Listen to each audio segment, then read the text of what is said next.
Gente, boa tarde a todas e todos. Hoje a gente tem o prazer de receber a professora Adriana Facina, do Rio de Janeiro, conversar conosco. Queria agradecer muito ela por ter aceitado o nosso convite, por ter aberto a agenda dela, se disposto a vir. Isso, nos tempos de hoje, é uma coisa cada vez mais rara. Eu queria agradecer ao nosso público aqui presente, interessado. Vou apresentar rapidamente a professora Adriana e depois vou passar diretamente a palavra para ela. Então, ela tem uma graduação em História na Federal Fluminense, no Rio também. O mestrado dela ela fez depois na História Social da Cultura, na PUC do Rio. E aí ela descambou e veio para a Antropologia. E aí no doutorado, então, ela fez Antropologia Social no Museu Nacional, na Federal do Rio de Janeiro, no mesmo lugar onde ela fez o pós-doutorado dela.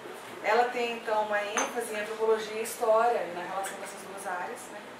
E também tem interesse na antropologia urbana, em temas como, por exemplo, criação artística, literatura, indústria cultural, música popular, fruição cultural em favelas, criminalização das favelas. Então, só para vocês terem um pouco uma ideia assim, né, das temáticas que interessam a professora Adriana. Como de praxe, eu vou te dar mais ou menos uns 40, 50 minutos. Quando estiver faltando, eu vou te dar 50, 40, o que você acha melhor? Aí você me avisa quando tiver uns 10 minutos. 10 minutos, tá ótimo. Eu te aviso e depois a gente abre para vocês fazerem ótimas perguntas. Bom, boa tarde a todas e todos. Queria agradecer o convite do Dan, a Soraya, André, Cristina, para poder compartilhar um pouco aqui da minha pesquisa mais recente com vocês, que é sobre um mapeamento, né, da produção cultural e das práticas de letramento no Complexo do Alemão. Essa pesquisa ela é apoiada pela FAPERJ, ganhou o último edital de Humanidades. Ela está se encerrando agora e dando ensejo a uma outra pesquisa que é especificamente sobre as práticas de letramento lá nessa região, que é uma região muito particular do Rio de Janeiro. Então, eu vou ler um pouco, né, eu trouxe um texto para a gente ser mais assim, organizado, mas, enfim, mostrar um pouco do que foi esse processo de pesquisa aí, nesses 2 anos e meio que eu tenho feito trabalho de campo lá no Complexo do Alemão. Então, o título da palestra é Sobreviver e Sonhar, reflexões sobre cultura e pacificação, entre aspas, né, já vou explicar o porquê dessas aspas, no Complexo do Alemão. E eu começo fazendo referência a um texto do Galeano em que ele fala o seguinte: a memória guardará o que valer a pena. A memória sabe de mim mais do que eu, e ela não perde o que merece ser salvo. Então, num texto crítico pioneiro, publicado em meio à euforia midiática em torno da invasão militar do Complexo do Alemão, ocorrida ao final de 2010, Vera Malaguti destaca a relação entre a esplendorização da segurança com as necessidades de controle dos corpos no contexto do que ela chama de capitalismo videofinanceiro.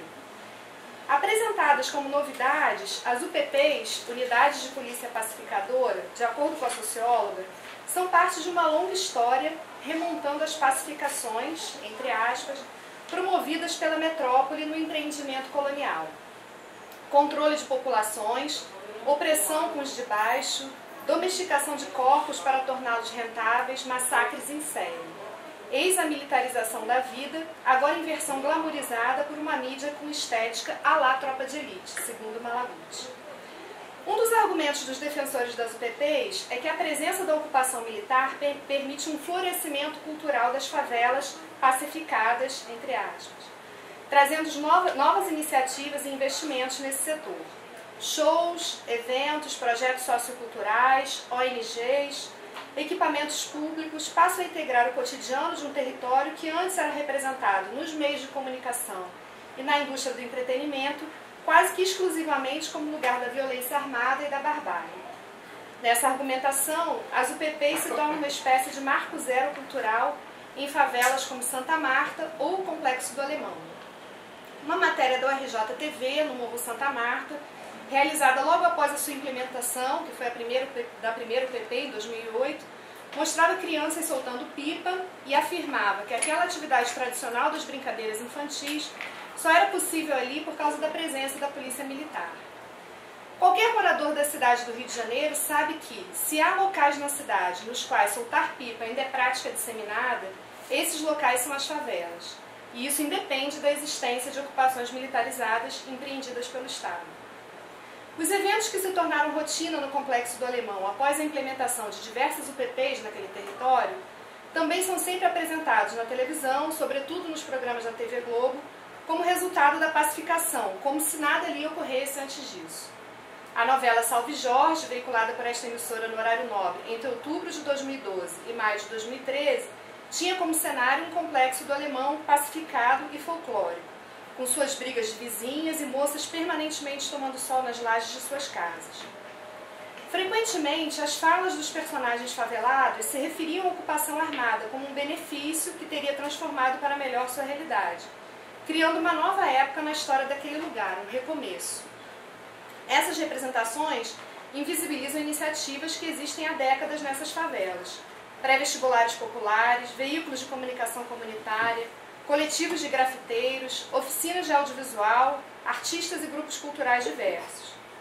Elas também obscurecem práticas culturais que são parte da constituição desses territórios como regiões significativas da cidade, com padrões de interação social e de sociabilidade específico, muitas vezes erigidos sob o signo da resistência, contra remoções, contra o racismo, contra desigualdades sociais, etc. Mas ainda, tais discursos do Marco Zero Cultural também caminham junto com a criminalização e a deslegitimação de práticas culturais populares, vistas como barbárie e desordem.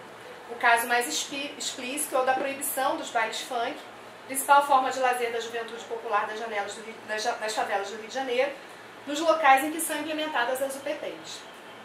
Em 12 de novembro de 2012, durante meu trabalho de campo com artistas e agentes culturais do Complexo do Alemão, perguntei ao MC Rafael Calazans, morador da localidade, sobre o que ele destacaria de específico da vida cultural no Alemão.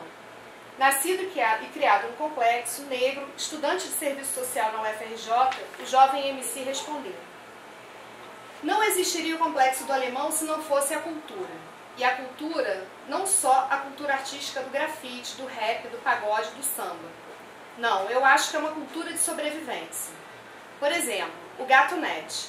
O Gato Net nada mais é do que uma cultura de universalizar o acesso à internet.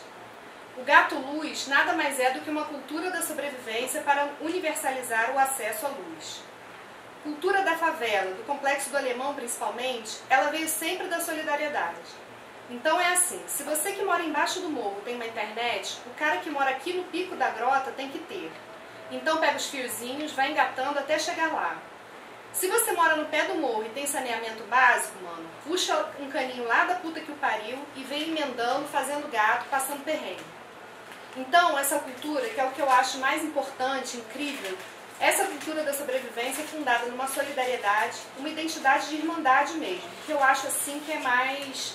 que poucas pessoas valorizam isso, e quando valorizam é para legalizar. Vamos botar TV por assinatura, vamos acabar com os gatunets. Quando isso é uma cultura que o morro criou.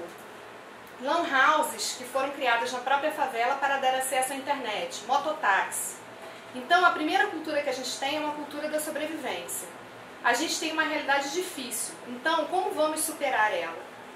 Uma das formas de superar é construir uma cultura local.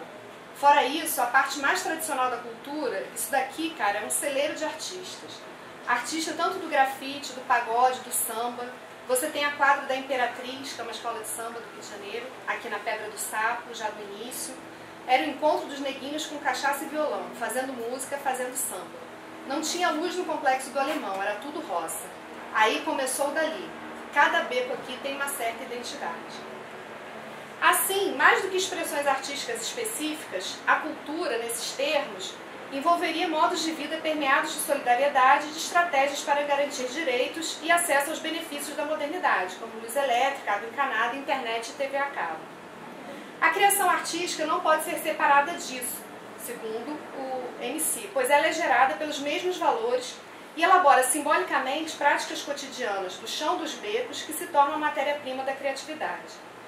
Segundo o MC, é desse ponto de partida que se pode compreender o grafite, o samba, o funk, etc. Suas formulações são muito próximas à de Homi Bhabha, intelectual indiano que se dedicou a pensar cultura e pós-colonialismo. Vejamos o que diz Bhabha. Nesse sentido, é salutar toda uma gama de teorias críticas contemporâneas. Nesse sentido salutar, toda uma gama de teorias críticas contemporâneas sugere que é com aqueles que sofreram o sentenciamento da história, subjugação, dominação, diáspora, deslocamento, que aprendemos nossas lições mais duradouras de vida e pensamento. Há mesmo uma convicção crescente de que a experiência afetiva da marginalidade social, como ela emerge em formas culturais não canônicas, transforma nossas estratégias críticas. Elas nos forçam a encarar o conceito de cultura exteriormente aos objetar ou para além da canonização da ideia de estética, a lidar com a cultura como produção irregular e incompleta de sentido e valor, frequentemente composta de demandas e práticas incomensuráveis produzidas no ato da sobrevivência social. A cultura se adianta para criar uma textualidade simbólica, para dar ao cotidiano alienante uma aura de individualidade, uma promessa de prazer. A transmissão de culturas de sobrevivência não ocorre no organizado musée imaginaire das culturas nacionais, com seus apelos pela continuidade de um passado autêntico e um presente vivo, seja essa escala de valor preservada nas tradições nacionais organicistas do romantismo ou dentro das proporções mais universais do classicismo. O que existe de comum entre as experiências culturais produzidas e vividas nas favelas cariocas e as dos povos que foram subjugados mais diretamente ao colonialismo imperialista? Responder a essa questão significa refletirmos sobre os sentidos da cultura. O processo de subalternização de povos, classes sociais, etnias, gêneros sempre envolve elaborações culturais que permitem hierarquizar simbolicamente formas de vida, produções estéticas e valores éticos. O outro é constituído por ausência. Selvagens, bárbaros, incivilizados, sem cultura ou portadores de culturas inferiores. Caberia aos civilizados disseminarem seus modelos de interação social e de produção cultural para o resto da humanidade num processo de enquadramento permeado de violência simbólica. Dessa maneira, as crianças argelinas, no período da dominação francesa, viam sua língua ser considerada como língua estrangeira, ao mesmo tempo em que eram convocadas a amar a França como sua pátria. Cerceadas nas possibilidades de autoexpressão em sua própria língua e com sua história apagada nos bancos escolares, elas eram preparadas para aceitar a superioridade francesa e a buscar um lugar subalterno no arranjo imperialista. Pacificar, termo frequentemente utilizado nos empreendimentos colonialistas, era civilizar nos moldes europeus, como relata Marc Ferraud. Crianças, amai a França, vossa nova pátria, dizia o professor. Em Argel, em 1939, comemoravam-se os 150 anos da Revolução Francesa. Jovens árabes e mourescos desfilavam, os primeiros portando o traje dos sans-culottes, os segundos com a fronte cingida por uma coroa tricolor. A experiência dos múltiplos deslocamentos culturais pode ser a conexão entre a sensibilidade pós-colonialista e os modos de sentir os processos de subalternização vividos pelas populações pobres e negras das periferias brasileiras. Construída sob a pena de 3 séculos de escravidão, é impossível pensar a sociedade brasileira sem levar em conta sua formação diaspórica. Deslocamentos, desenraizamentos, fluidez são parte da experiência da diáspora que fazem com que Paul Gilroy encontre no mar, na travessia do Atlântico, a metáfora que a sintetiza. Assim, são criadas culturas transnacionais, com identidades em fluxo, que foram capazes de gerar um idioma comum que supera as fronteiras entre países e continentes. O idioma da diáspora é inscrito no corpo, e sua linguagem principal é a música. No dizer de Gilroy, a música, o dom relutante que supostamente compensava os escravos, não só por seu exílio dos legados ambíguos da razão prática, mas também por total exclusão da sociedade política moderna, tem sido refinada e desenvolvida de sorte que ela propicia um modo melhorado de comunicação para além do insignificante poder das palavras, faladas ou escritas. Transnacional, mas ao mesmo tempo em constante processo de moldagem e remoldagem em contextos históricos e territoriais específicos, a música da diáspora negra é prática cultural cuja continuidade é fluxo, e não uma essência cristalizada. Seguindo Paul Gilroy, Lesbeck a caracteriza como alternational, em seus termos. Na linguagem das culturas vernaculares negras, a música tornou-se alternational, simultaneamente dentro e além das nações através das quais ela passa. Desse modo, as culturas musicais contemporâneas são impregnadas de tensão criativa entre tradição e improvisação. Ao permitir o compartilhamento de experiências comuns, incluindo racismo e opressão de classe, a música diaspórica fundamenta identidades e organiza utopias de libertação. Sua oralidade cinética, no dizer de Gilroy, compõe uma linguagem que fala mais ao corpo do que a uma razão formal. E assim se perpetuam histórias e memórias que estão fora das narrativas oficiais da modernidade. E essas podem ser compartilhadas até mesmo com aqueles que não sofreram diretamente a experiência do racismo, mas que se identificam e na identificação se solidarizam na luta pela sua superação. É o caso dos adolescentes brancos de uma região periférica de Londres, estudados por Leisbeck, que, ao compartilharem com seus colegas negros de uma cultura musical diaspórica, reconstroem suas identidades étnicas e, com isso, elaboram um olhar crítico para as desigualdades raciais presentes em sua sociedade. A música negra é prova viva de que, por mais avassaladores e violentos, simbolicamente e de fato, sejam esses processos de dominação, as resistências são múltiplas e impedem que a subordinação seja absoluta. Do mesmo modo que a cultura serve para submeter e exercer a violência simbólica, para marcar distinções sociais, como diria Pierre Bourdieu, ela também permite a construção de memórias e identidades outras, demarcando diferenças como afirmações positivas de dissidências políticas, subjetivas, existenciais e culturais. A cultura surge como um recurso acionado para a produção de contra-hegemonias emancipatórias, permitindo colocar em perspectiva, relativizar e se contrapor ao discurso hegemônico com seus valores cristalizados e suas naturalizações. As favelas cariocas sempre foram palco de múltiplas intervenções do Estado que buscavam, seja pelo meio explícito das remoções, seja por mecanismos mais sutis de aculturação, desfavelizar a cidade. Como os povos colonizados, a favela também era vista, e é ainda, como lugar da barbárie, da ausência de tudo, incluindo cultura, como incivilidade. Seja nas representações midiáticas criminalizantes, que equacionam favela igual lugar do crime, lugares onde não se deve ir, seja no discurso de ONGs e afins que buscam, entre aspas, levar a cultura para a favela, geralmente relacionando cultura a formas artísticas canônicas tratadas de maneira desterritorializada. É o balé na favela, domando os corpos produzidos nas infinitas belezas da diáspora negra. É o violino na favela enquadrando musicalidades deslegitimadas. É o tambor na favela como promessa de acesso a uma vida de artista entendida no sentido mais individualista, burguês, conformista do termo. O que falta aí é a percepção da favela como produtora de culturas. No dizer de Veríssimo Júnior, diretor do grupo Teatro da Laje, que atua há mais de 10 anos na Vila Cruzeiro, na Penha, que é um grande conjunto de favelas, citando suas palavras, essas elites expropriam, essas culturas são expropriadas pelas elites sem que se dê nada em troca. Esprema-se até o bagaço, jogue-se fora e colham-se novos frutos que não foram plantados por quem colhe. De volta à entrevista de Rafael Calazans, o MC define o PAC, Programa de Aceleração ao Crescimento, como um marco na história recente do Complexo do Alemão. Viabilizados por negociações entre poderes oficiais e extraoficiais, as obras de infraestrutura consumiram R$1 bilhão dos cofres públicos. A face cultural dessas intervenções estatais misturava a promoção de shows em parceria com mega-ONGs, como o Afro-Reg, com a destruição de obras artísticas e lugares de memória dessas favelas, desse conjunto de favelas. Em setembro de 2007, por exemplo, com o patrocínio da TIM, a ONG promoveu um show de Marisa Monte no Complexo do Alemão, dentro do projeto Conexões Urbanas.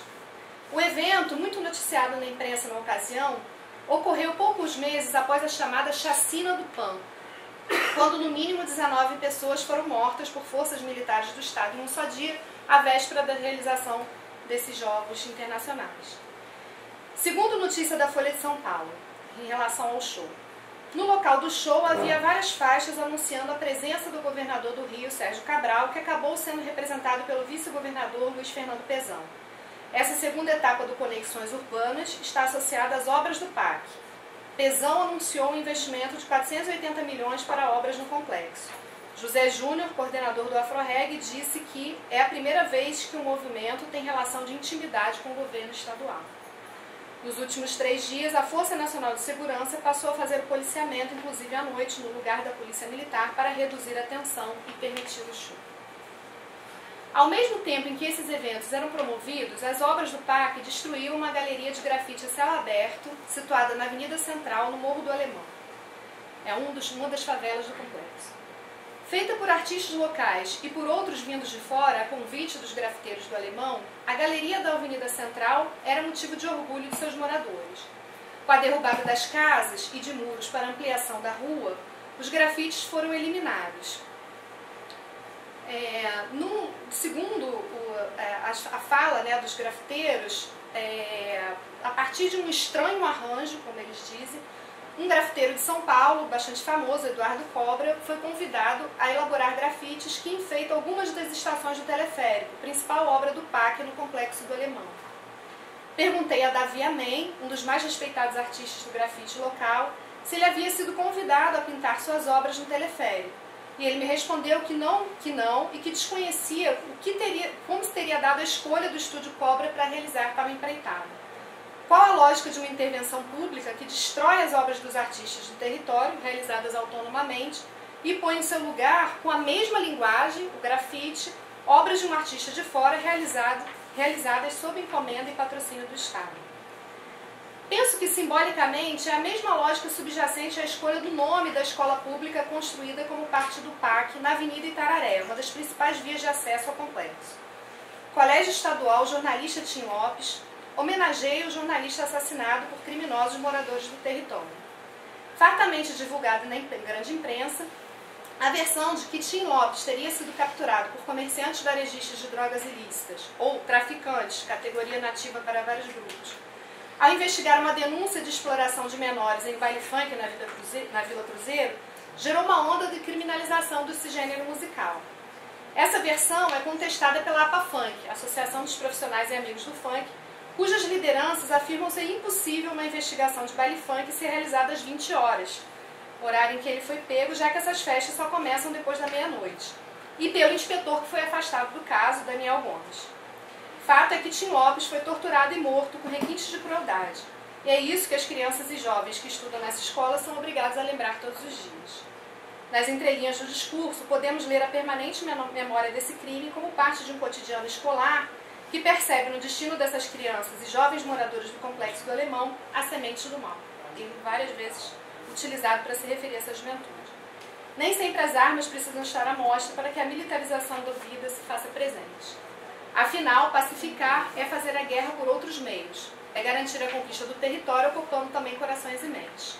Conquista sublimada, como afirma Antônio Carlos de Souza Lima, a pacificação das favelas hoje tem fortes vinculações históricas com as ações do Estado brasileiro em seu processo de formação, instituintes de um poder tutelar sobre as populações indígenas, tal como estudado pelo autor. Nesse caso, a pacificação pelas armas precisa da pacificação da cultura para se perpetuar, citando Antônio Carlos.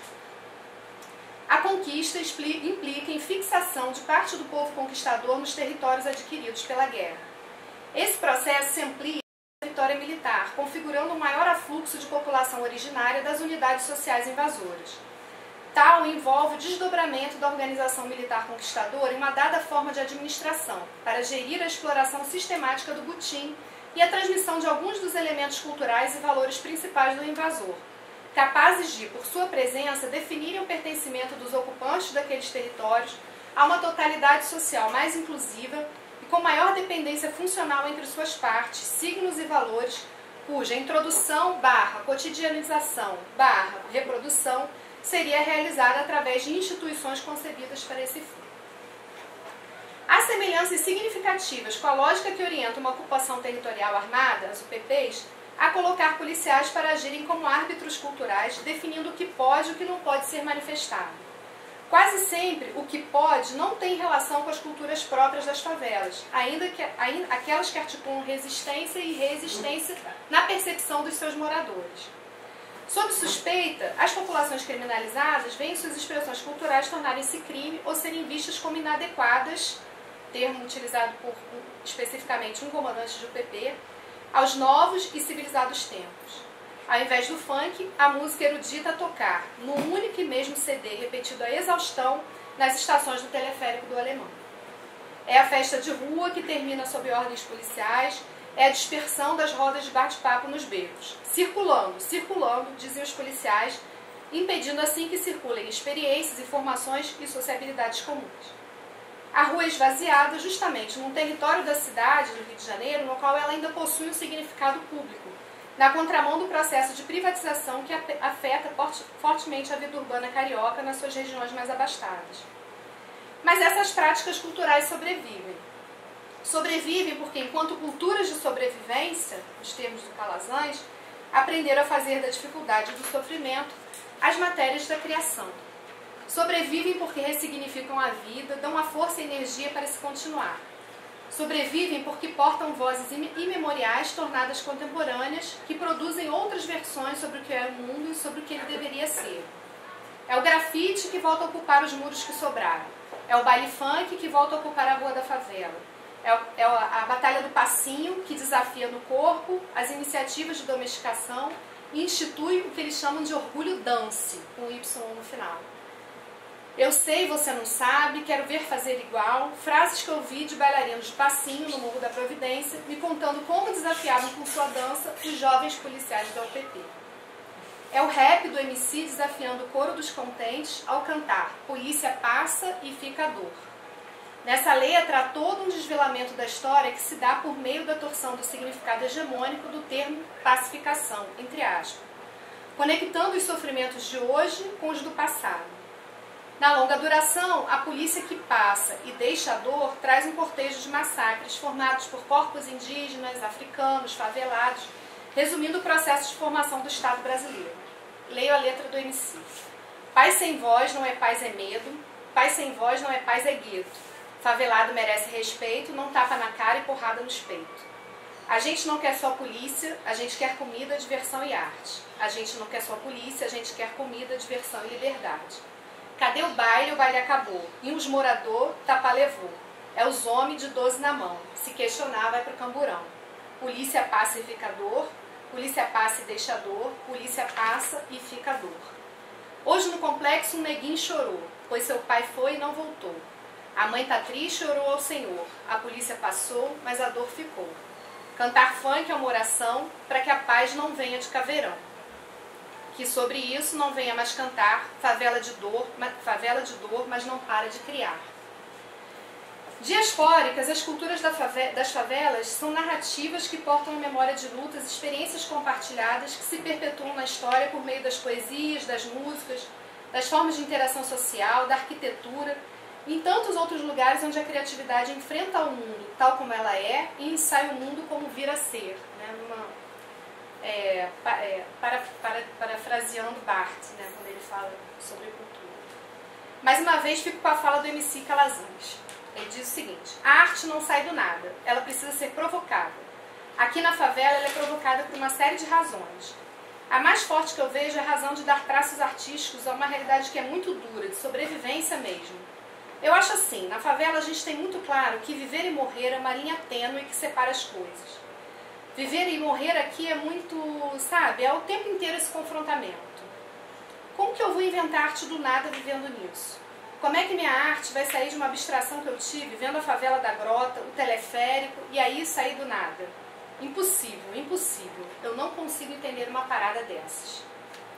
Essa criatividade resistente da cultura de sobrevivência se contrapõe a uma cultura civilizadora e domesticadora. A chegada das UPPs potencializa a cultura como esforço civilizatório e abre caminho não somente para grandes ONGs que trabalham com o braço do Estado, mas também para que a própria polícia militar possa fazer esse trabalho cultural, nos seus próprios termos, militarizando ainda mais os territórios ocupados. A UPP se apresenta, sobretudo na mídia corporativa, como oportunidade de levar cultura, entre aspas, como complemento à pacificação armada. É o caso de policiais dando aula de violão e outras coisas que vêm ocorrendo nas favelas do Rio. É explícito esse confronto entre projetos políticos e estéticos e que são atualizados permanentemente na rotina dessas favelas pacificadas. Cerceamento da liberdade de criação e fruição estética, de sociabilidades características do território, subsunção da formação artística a uma pedagogia preventiva ao crime, que legitima imensa gama de projetos sociais que são feitos com esse propósito. Como em toda conquista abutim, desbravar essas fronteiras simbólicas e garantir a pacificação como empreendimento econômico. Voltando às palavras de Souza Lima. A dimensão econômica da conquista deve ser destacada, diferenciando-a nos planos político, social e imaginário de seu momento seguinte. A guerra de conquista dá lucro a seus participantes, quer na qualidade de integrantes da organização militar realizadora da conquista enquanto tarefa guerreira, quer de parte da administração que a empreende de modo mais lato, inclusive sob as suas diversas formas de delegação a grupos privados. Está se referindo à conquista de territórios indígenas, embora seja bastante semelhante. Recentemente, pude acompanhar um desses episódios de confronto de projetos políticos e estéticos no território do Complexo do Alemão. Era dia 9 de novembro de 2013, um sábado de sol, quando cheguei ao Morro do Alemão para participar do evento Circulando, Diálogo e Comunicação na Favela por Direitos. Eu queria botar a foto de novo, só que eu não estou conseguindo. Alguém sabe isso? Não, eu tirei sem querer da foto e não consigo saber como eu volto para ela aparecer de novo. Mas o Circulando, esse evento, né, Circulando, Diálogo e Comunicação da Favela por Direitos, é um dos maiores acontecimentos do Complexo do Alemão. E é organizado pelo Instituto Raízes em Movimento e entidades parceiras. Com mais de 10 anos de existência e formado por moradores do complexo, o Raízes atua amplamente no território muito antes da chegada das UPPs. Durante o evento, circulam por ali pessoas da favela e de fora dela, crianças, jovens, velhos, artistas, ativistas, professores. As atividades envolvem cinema, debates, poesia, música, exposições fotográficas, grafite. É um dia de diversão, de discussão política e de fruição artística de modo geral. A Avenida Central, palco do Circulando, é aquela que eu mencionei que foi uma das áreas mais afetadas pelo PAC. Teve o maior número de remoções aconteceu ali e ela foi alargada, inclusive, para que pudesse passar o material necessário para as obras do teleférico, que tem uma estação ali próxima. A memória das remoções e da destruição das casas, e com ela, das histórias de famílias que moravam ali, estão nas ruínas que foram deixadas para trás. Valas negras foram abertas, entulhos de obras inacabadas acumulam lixos e ratos, isso é permanentemente denunciado pelos moradores. Para os que foram removidos, acumulam-se também dores e sofrimentos. Para quem ficou, acumulam-se indignação e um medo de um futuro incerto. Afinal, quem poderá dizer que não haverá mais remoções? Como vimos, um dos marcos do PAC naquele local foi a destruição dos muros grafitados, que eu falei que os artistas do lugar chamam de galeria a céu aberto. Tinha essas obras dos artistas locais e de outros lugares do Brasil e do mundo. Enquanto esses muros eram grafitados, como a gente viu, né, as estações do teleférico recebiam grafites num estúdio sediado em São Paulo. E foi exatamente a intensa atividade de grafiteiros naquele sábado que mais chamou minha atenção. A precariedade material e de direitos faz com que a vida seja sempre de improviso, que se esteja sempre pronto a recomeçar do zero. A cultura de sobrevivência de que falam Calazans e Baba. E foi o que vi ali. Muitos artistas refazendo o caminho de arte da Avenida Central, decorando casas, colorindo muros. E com o apoio forte dos moradores, conversei com alguns moradores que ficaram muito entusiasmados com aquela atividade, moradores de várias faixas etárias, inclusive pessoas bem velhas. E nesse processo de ressignificar o território, como a dizer, vocês entram, destroem, removem, mas a gente volta e faz tudo de novo.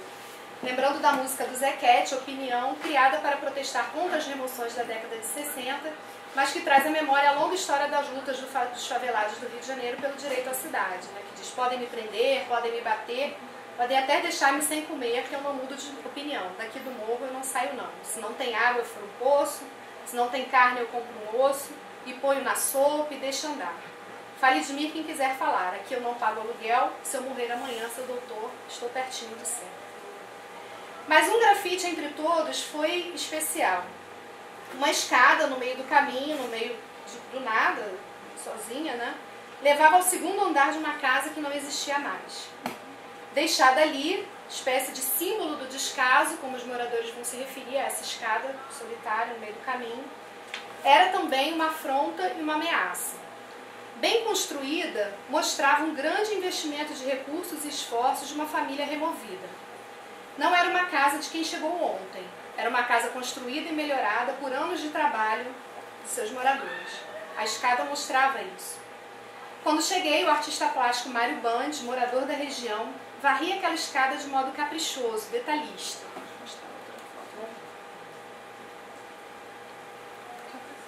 Ai, não sei, gente. Esse Windows tem um horror aí. Não mexe comigo.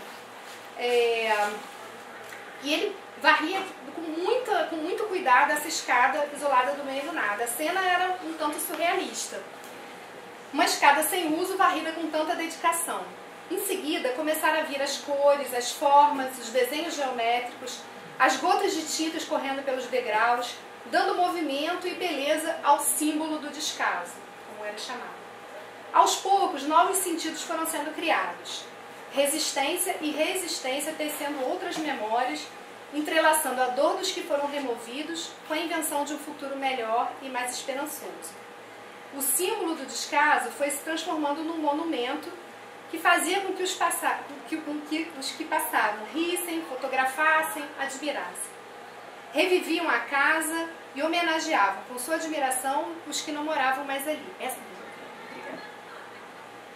Por várias semanas, a escada se tornou um point de visitação e muitas fotografias foram tiradas ali, com as pessoas subindo os seus degraus, posando para as lentes, compartilhando essas imagens nas redes sociais.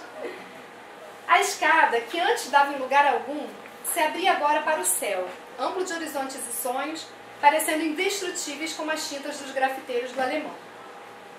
Pouco tempo depois... Ai, meu Deus, só passar por lá. Isso tem vida, pô. Pouco tempo depois, no dia 4 de dezembro, entrei no Facebook...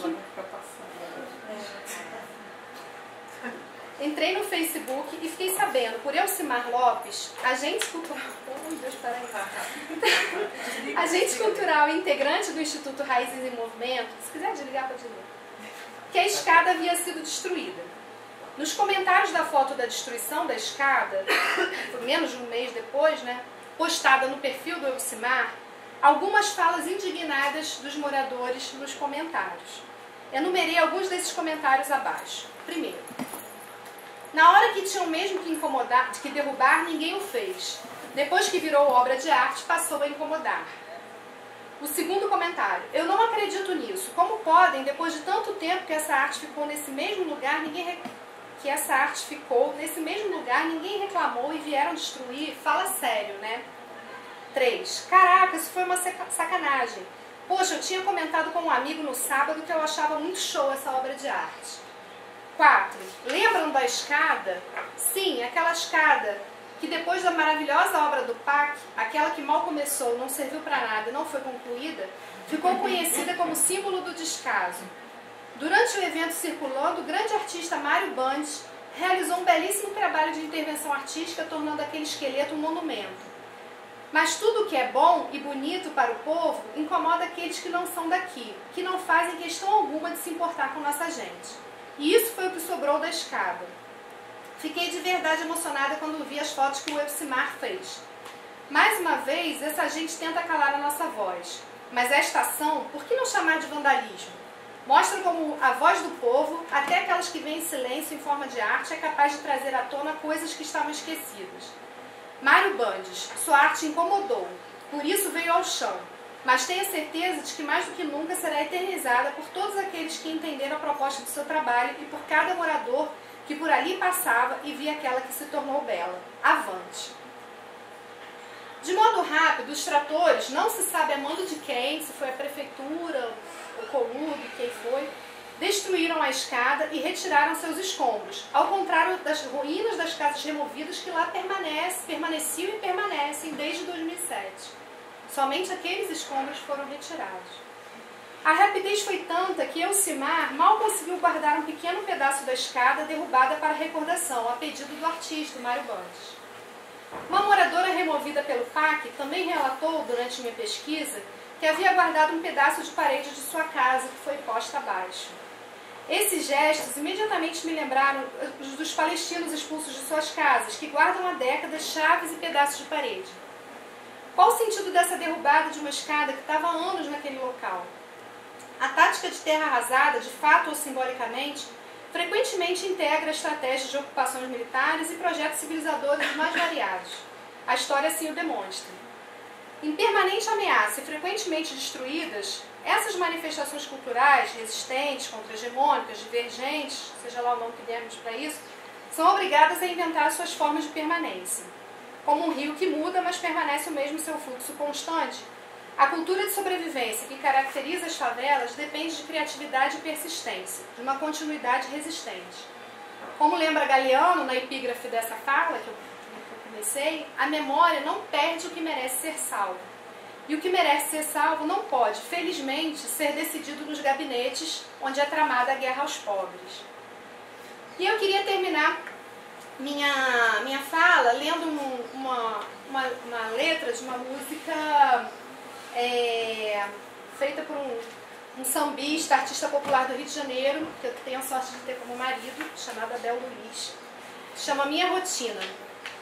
Ele diz o seguinte: com dinheiro contado para o pão, pés descalços e graxa na mão, te pergunto, o que posso fazer para não me perder? Se a vida é tão difícil, então, para que viver? Se a vida é tão difícil, então, para que viver?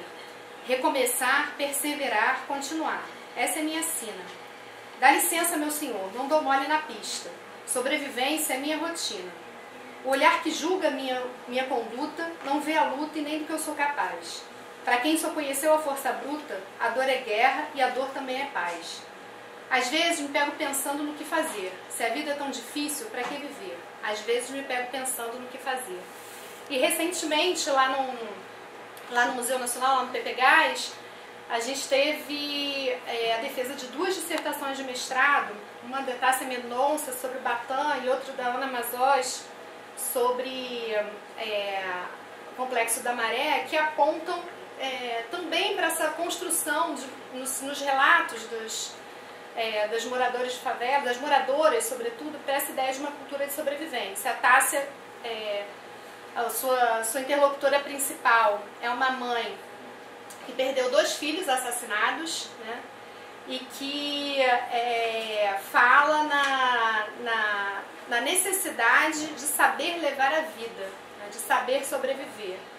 E ela faz uma relação muito interessante entre o que o Primo Levi fala do ser sobrevivente. Né? O que é ser sobrevivente? É a capacidade de passar por entre poderes que encurralam e oprimem.